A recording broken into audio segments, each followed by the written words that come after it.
Ok, pessoal, vamos lá. Aqui vou comentar aqui a terceira VA que nós realizamos ontem à noite, né? Na sexta. Primeira questão. Lá em 2008, dia 12 de 5 de 2008, a ação preferencial da Vale do Rio Doce custava R$ 38,11. Na segunda-feira passada, dia 28 de 11 de 2016, o preço de fechamento foi R$ 27,50. Eu quero saber o seguinte, para um investidor que comprou a ação lá em 2008, qual foi a perda relativa do período? E quero também saber qual deverá ser a valorização relativa futuro para que a ação volte ao preço de 2008, né? Ou seja, para ele recuperar aí o valor da ação, pelo menos o valor nominal, né? Se em 2008 ela custava R$ 38,11 e atualmente ela custa R$ 27,50, é lógico que houve uma perda, né? De quanto? De 27,84. Basta fazer na HP. O preço base é quanto? O preço base é R$ 38,11 e o preço atual é R$ 27,50. Fazendo na HP, você vai ter um decréscimo da ordem de 27,84%. Pois bem, para que a ação volte a valer R$ 38,11 no futuro, qual deverá ser a correção no preço? Ora, basta efetuar o cálculo ao contrário, ou seja, muda a base.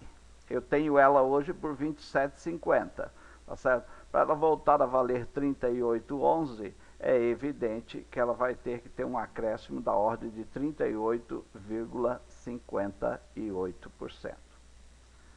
Muito bem. Na questão 2, estou apresentando a variação mensal do IPCA de janeiro a outubro de 2016. Primeira questão, qual a variação percentual acumulada no período apresentado? Nenhuma dificuldade para fazer isso, né? Basta fixar uma base 100 aqui no mês de dezembro e ir acumulando as variações sucessivamente. Você pode fazer isso utilizando o fator multiplicador, né? Ou você pode fazer diretamente na HP com a função percentual.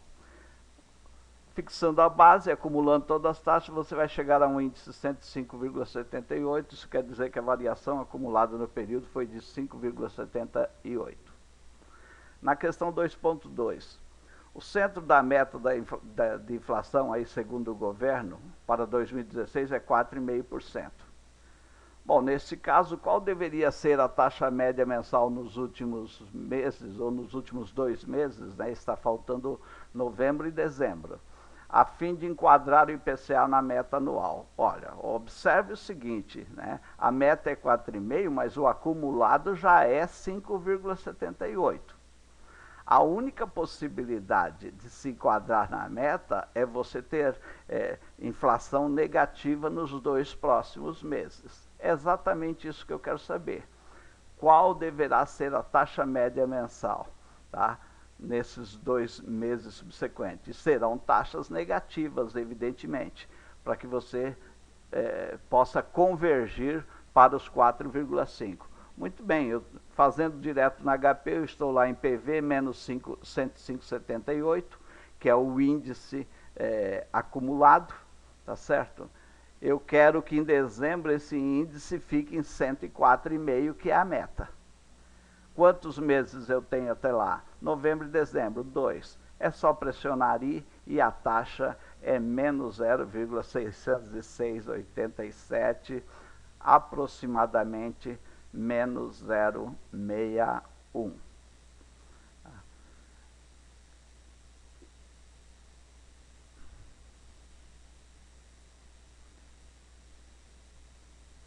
A questão 3.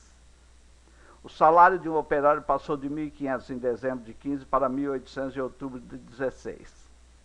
Se no mesmo período a inflação foi de 5,78, veja bem, tá certo? Dá até para você responder uma questão aqui com o enunciado da outra.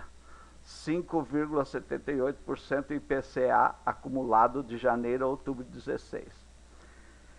Eu estou interessado em saber se o operário teve perda ou ganho considerando essa inflação de 5,78%. E de quantos por cento?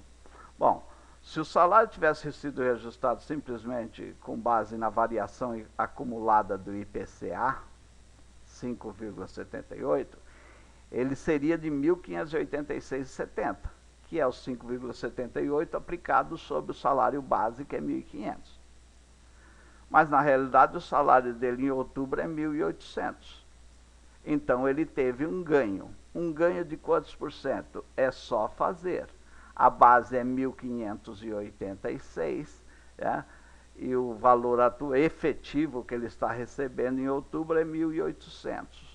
Isso quer dizer que ele teve um ganho de 13,44%. Tá?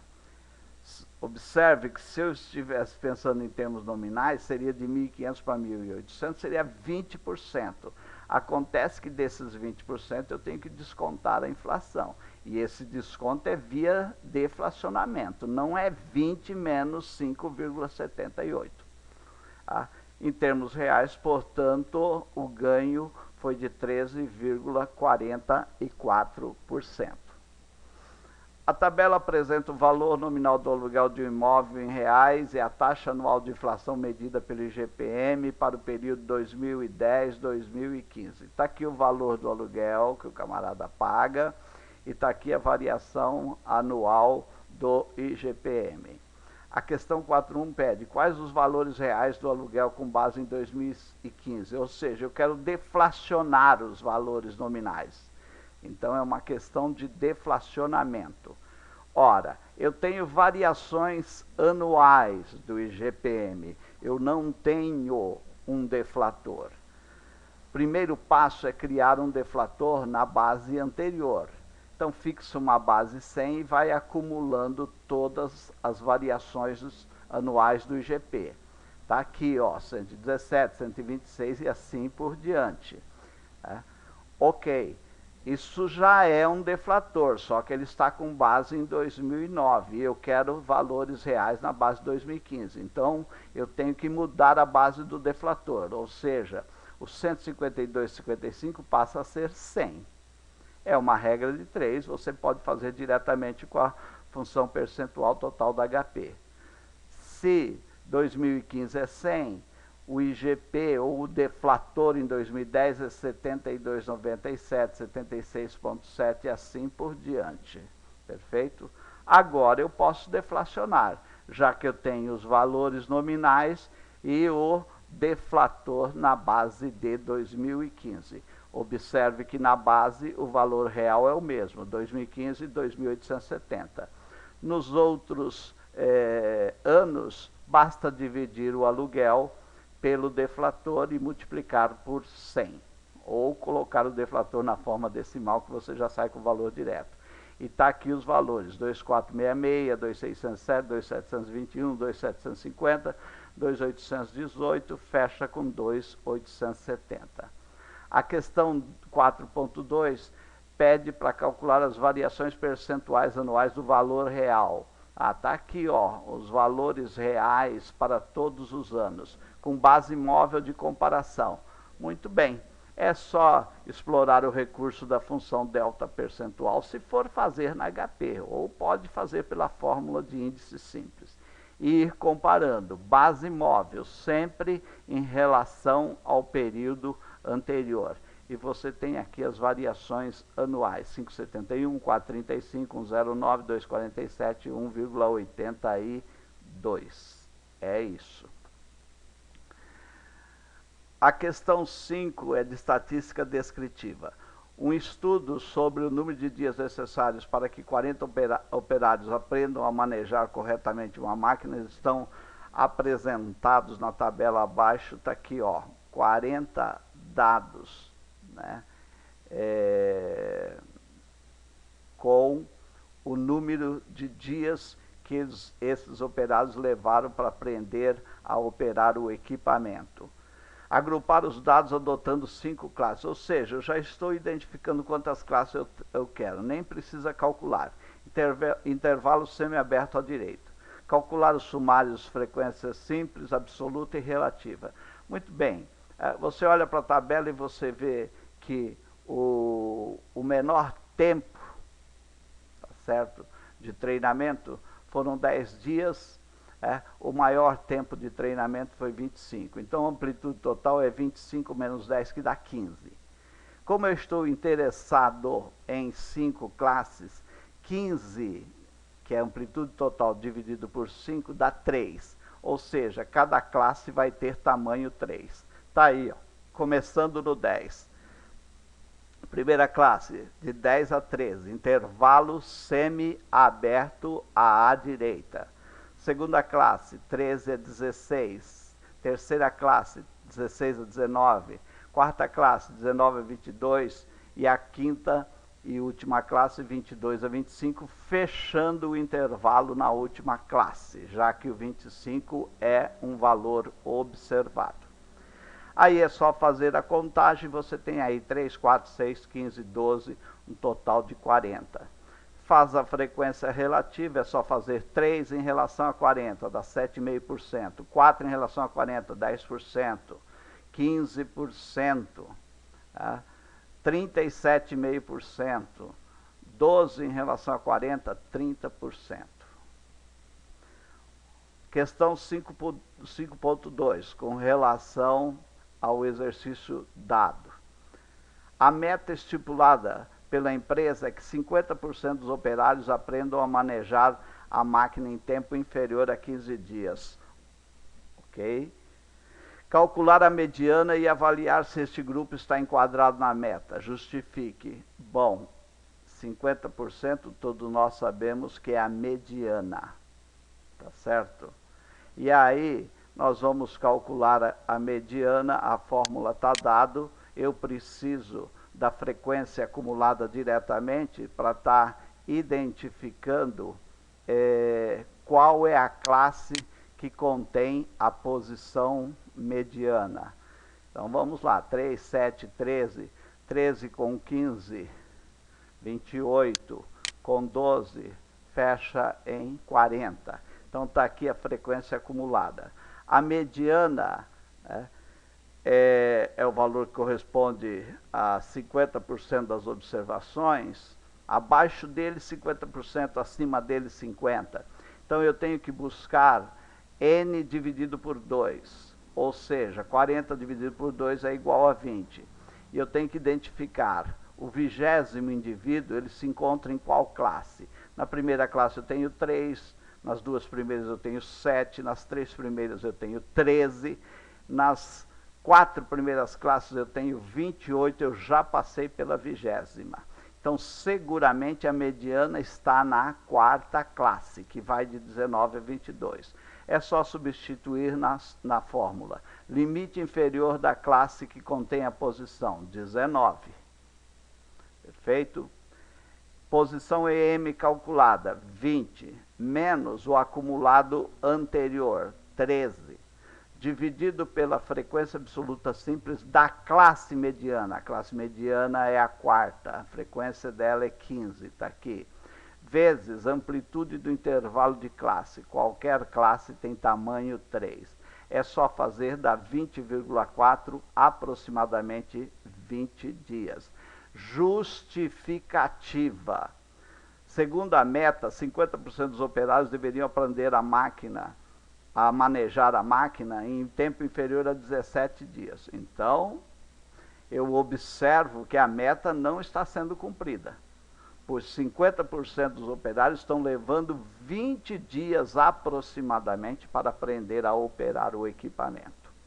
Perfeito? Questão 6. Considere a seguinte questão. Numa distribuição de notas de 0 a 10, 50% dos alunos tiraram nota 3,5. A nota modal foi 2,5 e a nota média foi 4,5. Pergunta-se como foi o desempenho da classe. Justifique com base na simetria.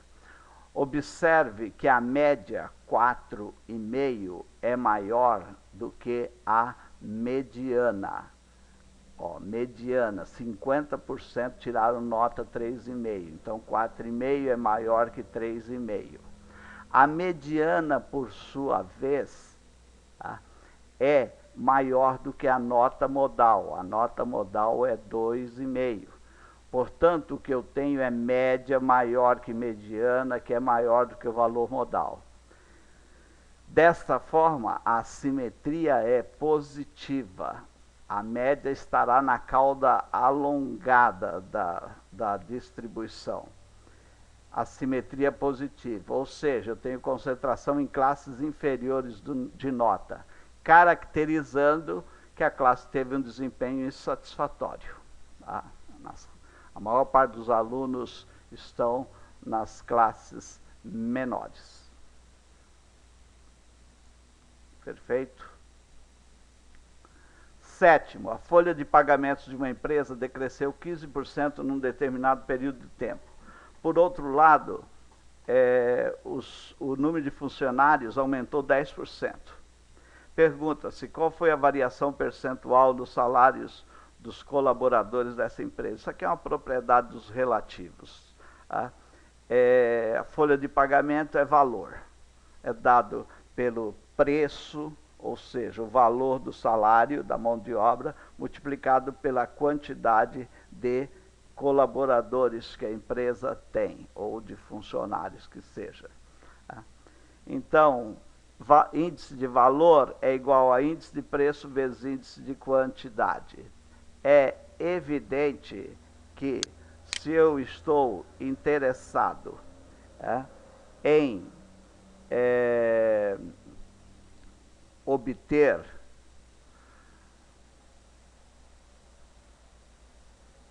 a variação percentual do salário dos colaboradores, eu tenho que montar a relação. O valor total da folha caiu de 100 para 85. Por quê? Porque teve um decréscimo de 15%. Tá? Já o número de colaboradores, ou seja, o índice de quantidade, passou de 100 para 110. Então, seria isso, 85 é o índice de preços vezes o índice de quantidade. Tá? Basta isolar aí o índice de preço, o 110 vai para o outro lado dividido. Se você divide dois índices na forma percentual, você tem que multiplicar por 100, ou coloca o denominador na forma decimal, que já sai com o índice direto. 77,27. Ora, um índice menor que 100 indica uma variação negativa. De quanto? De 22,73. Portanto, o salário tem que ser reduzido em 22,73. Conclusão. Tá? Uma redução de 15% na folha, mesmo com um aumento de 10% no número de funcionários, prevê uma redução de 22,73% no valor do salário. É isso. Na terça-feira estarei fornecendo a média final. Volto a lembrar que eu vou considerar para a média as duas melhores notas. Descarto a pior nota e faço média aritmética simples das outras duas. Espero que vocês tenham conseguido. Se não, estaremos aí o ano que vem de novo. É isso.